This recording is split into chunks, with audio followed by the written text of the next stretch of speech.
Ladies and gentlemen, welcome back to the Haldane Fine Art YouTube channel, and today we will be looking at the subject of condition with old master paintings. Now, please do leave your comments. We'd love to hear what you think. And when we're talking about old master paintings that can be 300, 400, 500 years old, condition is very important. If you are buying an object from a dealer or from an auction house, you should always ask for a condition report. But the best thing is to learn how to do it yourself. And the first tool that you might use is a torch, just simple white light, and that gives you the means to examine the surface of the painting very easily. And what you'll often find, actually, is that if you lick your finger and saturate the canvas with your saliva, you can get a slightly greater impression of what the picture would look like with a new coat of varnish on it. However, I will say this, make sure you use a different finger every time you do it, otherwise you will gradually consume up to 600 years worth of dust.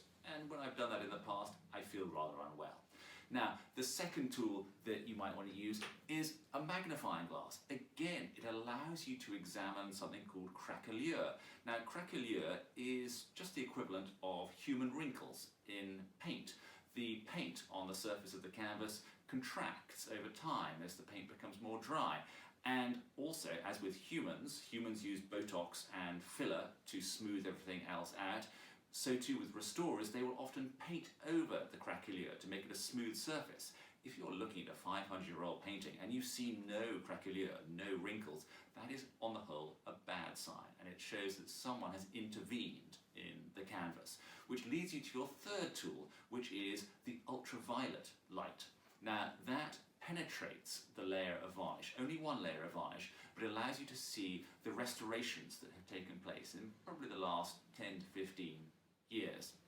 If you want to penetrate further than that, you need to use other techniques such as infrared or X Radiograph. Now, unfortunately, that's impossible to carry with you to an auction or to a dealership, and so that tends to be intervention that you do when you have bought the picture, but it gives you very valuable knowledge about the condition of a work. So, in conclusion, take a white light, take a magnifying glass, take your normal glasses, take an ultraviolet light, and then I would suggest use the professional expertise of a restorer. Use the professional expertise of a dealer who has been looking at paintings for 20 or 30 years and can read condition. Condition is difficult to interpret, but it is ultimately like a language. It can be learnt. The more experience you have, the better you will get at it. Go and try.